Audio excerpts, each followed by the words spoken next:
could stop now. That's just made my afternoon. Thanks, everybody. My name's Ali. I would say I'm not the smartest cookie in the tin, and for many, many years I'm dyslexic, a few learning difficulties, and that used to be a massive chip on my shoulder, and it used to make me believe I couldn't achieve anything. And to be fair, I'm 52 now, so when I was at school, dyslexia wasn't really picked up. So for example, and I can still remember her name, Mrs. Dobson, when I was about 7. Every time I spelt a word wrong, her way of helping me was to get me to write it out 100 times. Well, I wrote it out 100 times wrong. So I grew up with this chip on my shoulder that I could never be as good as anyone else because of my reading and writing, which is fundamental in our world now, isn't it? You have to be able to fill forms in and do stuff. Interesting how fate turns around, isn't it? I trained to be a therapist, but I couldn't be a psychotherapist because I didn't have a degree. So I thought that the one thing that I really cared about, which was working with people and helping them through their problems, that I could never do. So I thought, okay, well, I'll just go on some courses and see how I get on, like you do. So I went on a hypnotherapy course. That was fun. So the guys at the front, don't do that, because it does work, okay? Just saying. I went on a CBT course, because we all know if you don't do CBT, you can't work for the NHS, because that's pretty much what they do. Didn't you know that? Pretty much, that's the truth. And I found that I was really, really loving what I was learning, but I was struggling with it because I'm not that smart. Well, no, I disagree with that now. I actually am dangerously intelligent, I've decided, right? We were talking about self-worth earlier on and what you believe. Yeah, that's the way to travel, chaps, right? You can overcome anything in here. So I was just taking on all this training, and I was anything I could get just to make me the best therapist I could be. But the one thing that I decided was that I didn't want to be the kind of therapist that sat behind a clipboard and went, so you're a number 52, are you? And go to the script. The only time that you can guarantee what a number 52 is at the local Chinese restaurant. No, I'm saying none of us are identical. And the therapy out there at the moment kind of needs you to be. Title, Upstream Solution. I went to a mental health conference last year and I sat there listening, facts and figures, and I'll get it out of the way, right? At the moment, 3.7 million kids in the UK receiving mental health treatment. But there's not, because they don't know. That was the World Health Organisation's figures. Our government will say something else. But they'll both be wrong, because they might be receiving treatment, but they're not the only ones that need treatment. There's probably that figure again that need treatment, but don't access it. Why? Culture, cost, stigma. You just love the word mental health. That's going to make you just stand up and line up, isn't it? I've got a mental health problem. So let's start right now, okay? Let's call it emotional well-being, because that's what it is. It's nothing to do with mental health. It's to do with how you feel and how you see and view the world, as the speakers before me have hinted at. So we've got all these people, and this is just the kids. We'll not even talk about the numbers of adults, because you can times that by 10, and as I said, my maths and that's not good, but it's a lot of people. Do you remember that advert a little while ago? It was Third World helping out people dying because they've got no food, which is disgusting, in my opinion, in this day and age. And it said, give a man a fish. Do you remember that one? Yeah? Well, in theory, it's a good idea, isn't it? Because if someone's hungry, give them a fish, they won't be hungry. Brilliant. But if you have to do that every day for the rest of their life, and that is counting on the fact that it's just him and he hasn't got 6 kids, and the aunts and uncles living, because one fish ain't going to cut it, is it? Think how many fish it would take over a lifetime. Think of the cost of all those fish. Financial cost. Think of a bigger cost that we never do. Think of the emotional cost. That poor bloke, he doesn't want handouts. He doesn't want to be dependent all of his life on someone else. But he will be if we just give him a fish. And in my humble opinion, that's what's happening with how we're dealing with the mental health issue in the UK at the moment. What we're doing is we're waiting until someone has a mental health issue, emotional well-being, and then what we do is we say, well, okay, I can help you if you'll fit in this box, please. Now, to be fair, some people do fit in a box rather well. Some people actually enjoy fitting in a box. But a lot of us are like, hang on, I'm here because I've got some issues, and you've just given me a bigger one that I don't fit in your box, therefore there's something wrong with me. Good start. But it's, no, be fair, right? I try and be fair. It's hard, isn't it? There's so many millions of people, and how on earth do you cater for everybody? It's got to be impossible. Surely that's why we have to put people in a box. Fit in this box. And if you don't get in the box, you're being resistant to treatment. It's not the therapist, it's you being resistant. So, consequently, we have all these people in the system needing, I'll call it what it is at the moment, mental health assistance. And because there's so many of them, we've got this backlog of people that really do need to access mental health assistance, but they can't because there's not enough therapists and there's a waiting list. Did you know, Cambridge, where I'm from, and this is a fact, you pretty well have to be suicidal before you can get on the list because the waiting list is that long. Now, I'm a therapist. I have kids and adults come to me. If I'd have met them 6 months earlier, they'd have had low-level anxiety and some self-worth issues, which is not to be snubbed, because that creates what all of us in this room are, because we've all got them. We've carried them from childhood. By the time I get them, because they've waited and waited and waited, I've got 10-year-olds that are self-harming, for goodness sakes, and with eating disorders, because that low self-worth has escalated. Now, that's not sensationalism, that's the truth. So what's going wrong? Not enough therapists. So what did the government do at this conference? They said, well, OK, I know what we're going to do. We'll just throw more money at it and create more therapists. Brilliant. That'll help. It will help. Of course it will. It's called firefighting, but it will help. It's like giving a man a fish, but it will help. Provided you fit in the box, of course. If you don't fit in the box, it's not going to help you. But hey, who am I? And they asked for an upstream solution. Now, me, I need things to be simple, because if they're not simple, I don't understand. And if anybody uses a long word with me, I switch off, because I have no idea what they're talking about. And I quite enjoy that I don't know. It used to bother me. Now I'm like, I have no idea what you're saying. I'm good with 4 letters. Anything over that, you're on your own. It works. There's more of us than there is of them. It's true. So I used to work with just adults. And then, because I'm quite childlike, somebody brought their kid to me. And his name was Ollie, surprisingly. And I said, hello, Ollie, what's the matter with you? And he went, I'm angry. I went, oh, OK, that's nice. Tell me something else about you. And he went, I see it, I'm just angry. How do you know you're angry? Mum says I am. OK, only Mum? No, teachers say I am as well. And what happens is these kids then take on that generalisation of I am angry. And once they've got it, blimmin' hell, do they do it well. He was the best angry I've ever seen. He was class act. But you see, that's what I mean about putting people in a box, because what happened is, he was kicking off at school or whatever he was doing, and teachers, Senkos, parents looked at him and went, oh my God, that's definitely an angry behaviour. He's angry. That's their perception. Have any of you seen that iceberg? Where you've got the tip of the iceberg, angry, and then underneath, frustration, scared, guilty, all this. That's what was really going on. But of course, young lad couldn't tell me because he didn't understand what an emotion was. Now, our schools are doing a fantastic job. They are really blimmin' trying. And it's not their job. I think it's all of ours, parents, family. But the schools are really trying. So every school I go into, because we work in a lot of schools now, and as you go into the reception, up on the board there'll be empathy, resilience, self-worth.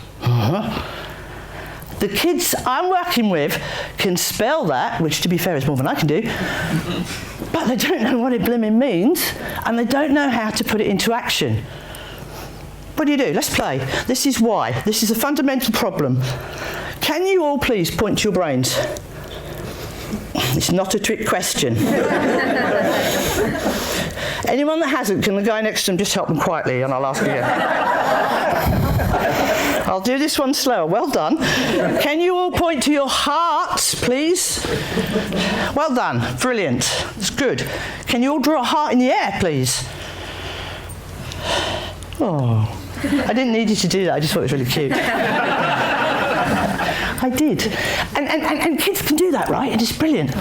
Okay, you're at a TEDx talk, so you're very smart people, I know this. Can you all point to where your emotions live, please?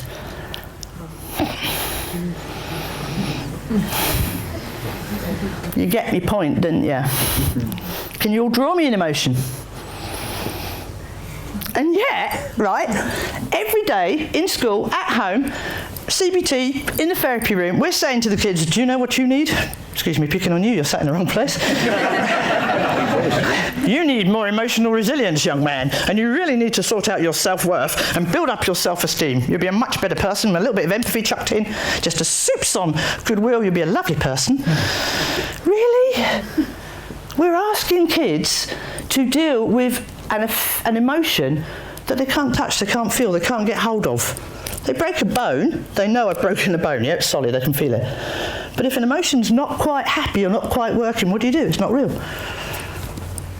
Well, what you do is you put them in a box, and if they won't get in that box, you tell them they're being resistant, and you throw them off the list that they've been on for 5 months trying to get help. That's what you do. So, it was quite apparent to me that if we could actually make emotions solid, if we could make them into something fundamental the kids could touch, feel, shape, that they could relate to them a bit better. And then you can do something even better. And the reason I'm telling you this is because there is an upstream solution. We can carry on firefighting. I'm a therapist, I train therapists. And we are flat out trying to help the kids and adults that have emotional well-being issues. And we will be doing that forever, which is a good business really, isn't it? So I should just leave it there, I'm a fool. But what if we could stop it? Surely prevention is better than intervention. Very radical thought, isn't it?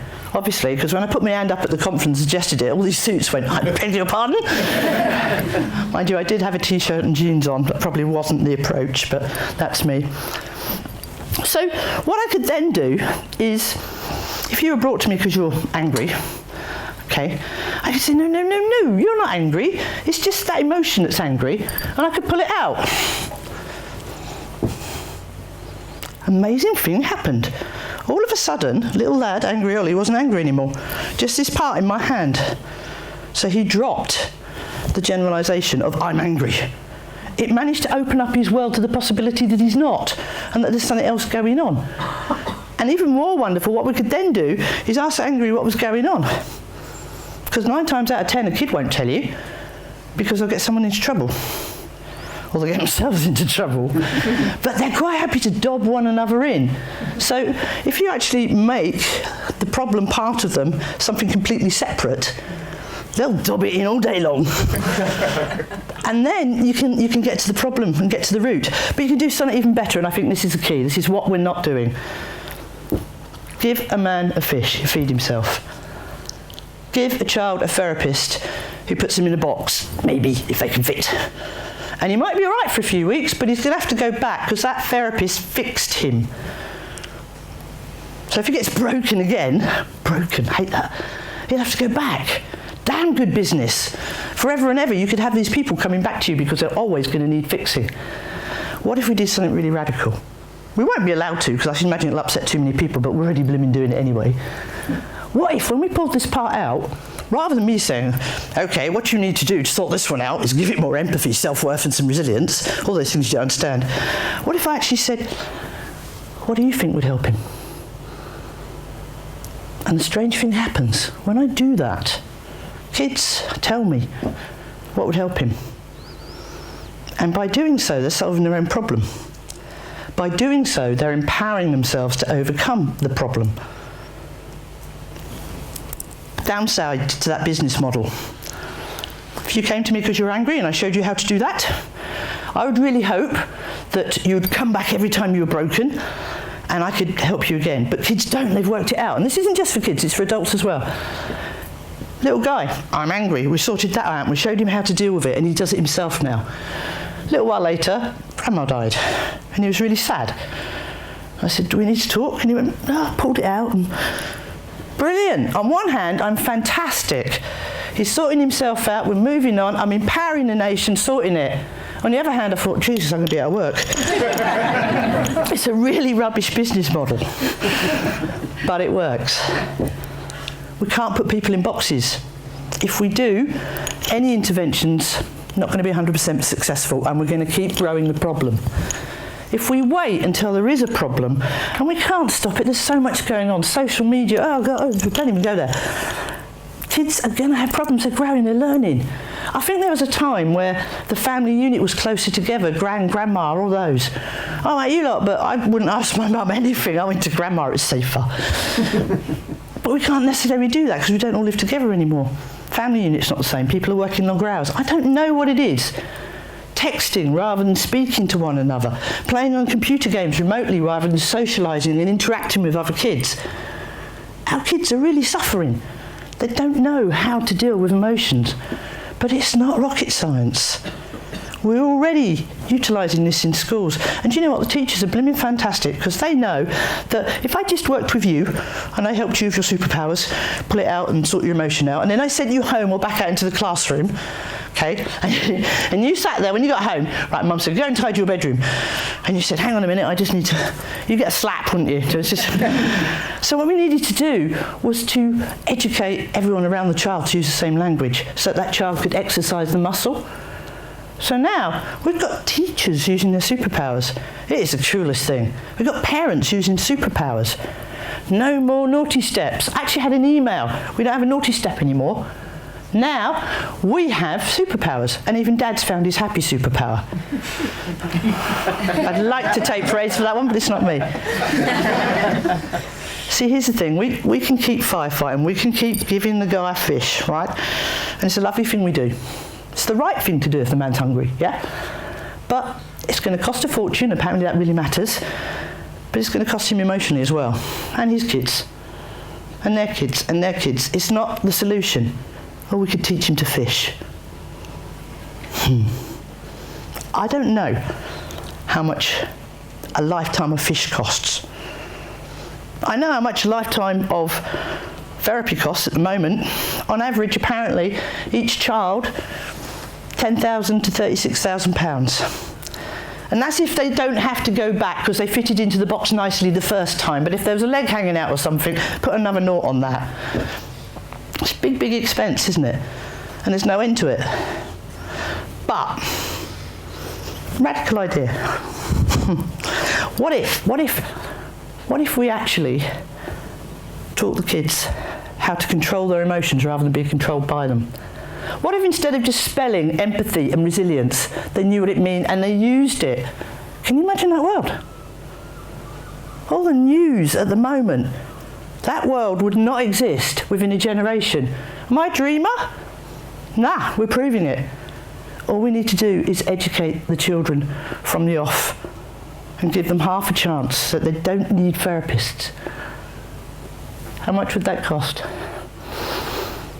I don't know. I know a fishing rod's about 30 quid. A lifetime of fish.